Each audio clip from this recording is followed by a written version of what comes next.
In the dimly lit corridors of St. Jude's Hospital, an eerie silence hung heavy in the air. The once bustling medical facility had transformed into a nightmarish realm where the line between life and death blurred. It was the winter of 2022, and COVID-19 had mutated into something far more sinister. Nurse Emily had been on the night shift for weeks, her exhaustion evident in the dark circles under her eyes.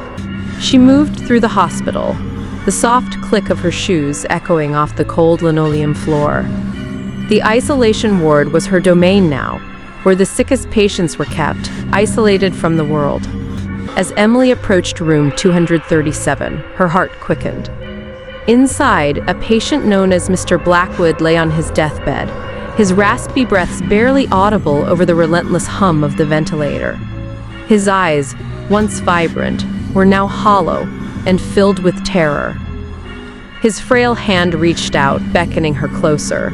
"Please," he gasped, his voice a mere whisper. "Don't let it take me."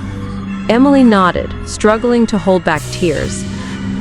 She knew Mr. Blackwood's chances were slim, but something about his plea felt different, as if he had glimpsed the true nature of the virus that had taken hold of him.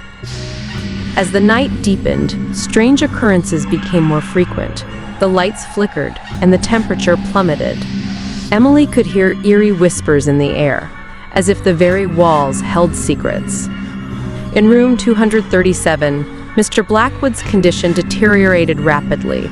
His vital signs plunged, and Emily felt an overwhelming sense of dread.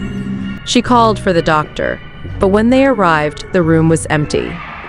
Mr. Blackwood had vanished without a trace. Panic spread through the hospital as nurses and doctors searched for Mr. Blackwood. Each room they entered seemed colder, more foreboding than the last. Patients who had been stable moments before now writhed in agony, their faces twisted with fear. Emily stumbled upon a room at the end of a deserted corridor, its door cracked open.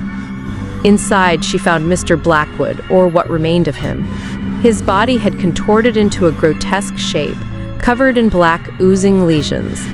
He let out a bone-chilling scream that echoed through the hospital. The walls of St. Jude's seemed to close in, trapping the staff in a nightmare they couldn't escape. The virus had taken on a malevolent form, feeding on fear and despair. Nurses and doctors fell one by one, their cries unheard in the unholy cacophony that filled the hospital. In the end, St. Jude's Hospital stood as a haunted monument to the horrors of COVID-19, a place where the line between life and death had been irrevocably blurred.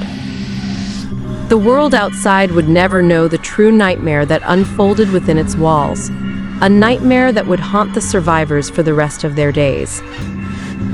The hospital's lights flickered one last time, and a chilling wind swept through the halls as if the very building itself mourned the souls lost within.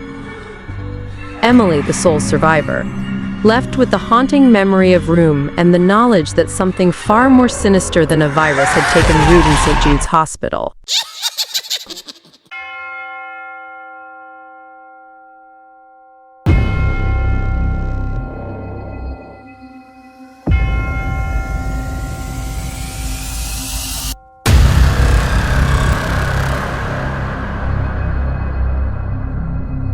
The night was heavy with darkness, and the only sounds were the occasional rustling of leaves in the breeze.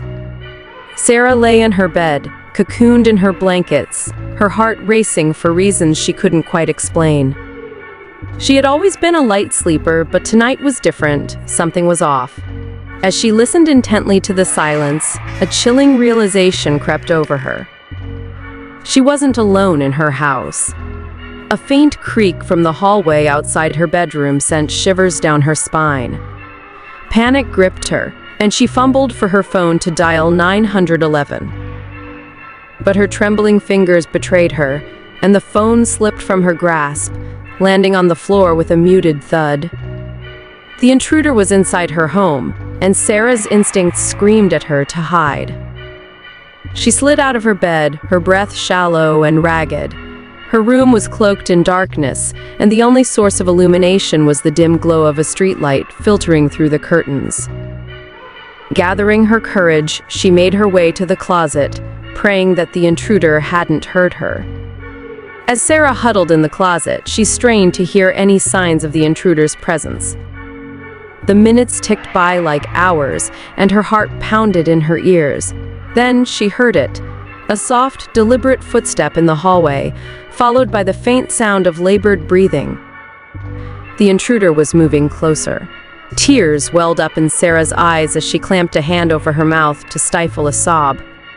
She couldn't see the intruder, but she could sense their malevolence, their intent. They were getting closer, and her mind raced to find a way out of this nightmare. Suddenly, the bedroom door creaked open, and a sliver of light spilled into the closet. Sarah's heart leaped into her throat as she saw the silhouette of a tall, menacing figure standing in the doorway. The intruder's presence seemed to fill the room, suffocating her. For a moment that stretched into eternity, Sarah and the intruder remained frozen, locked in a silent standoff. Then, with agonizing slowness, the intruder began to step into the room, their face still shrouded in darkness. Sarah's mind raced, searching for a way to escape, but her body felt like lead. The intruder's voice broke the silence, a sinister whisper that sent a chill down Sarah's spine. "I know you're in here, Sarah," they hissed, their words dripping with malevolence.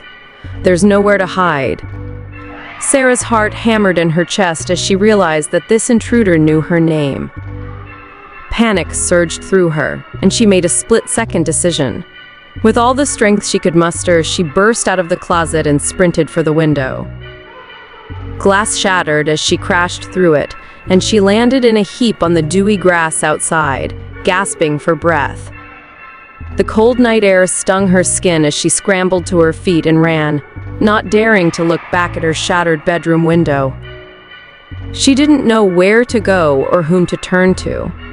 All she could think about was escaping the clutches of the intruder who had invaded her home and her life. As Sarah ran through the dark streets, she spotted a neighbor's house with lights still on. She pounded on the door, her frantic cries for help echoing in the quiet night. The neighbor, a middle-aged woman named Linda, opened the door with a bewildered look on her face. Breathless and trembling, Sarah managed to gasp out the words, "There's an intruder in my house. Please, call the police." Linda's eyes widened in shock, but she didn't waste a moment. She dialed 911 and relayed the terrifying situation to the dispatcher. Within minutes, the wail of sirens pierced the night, and the police descended on Sarah's house. As the officers scoured her home, they found signs of a struggle in her bedroom and the shattered window. But there was no sign of the intruder. The police assured Sarah that they would launch a thorough investigation and provide her with protection. In the days that followed, Sarah lived in a state of constant fear. The intruder had not been apprehended, and she couldn't shake the feeling that they were still out there, lurking in the shadows, watching and waiting. She installed security cameras, upgraded her locks, and had friends stay with her whenever possible, but the terror of that night haunted her every moment. Weeks turned into months, and the intruder remained a sinister presence in Sarah's life. She couldn't sleep, couldn't relax, always looking over her shoulder. Her once vibrant life had been reduced to a never-ending nightmare. Then, one fateful night, as Sarah lay awake in bed, she heard it again, the faint creak of the bedroom door. Her heart froze in her chest as the intruder's sinister whisper filled the room. "I told you, Sarah, there's nowhere to hide!" Tears streamed down Sarah's face as she realized that the nightmare was far from over.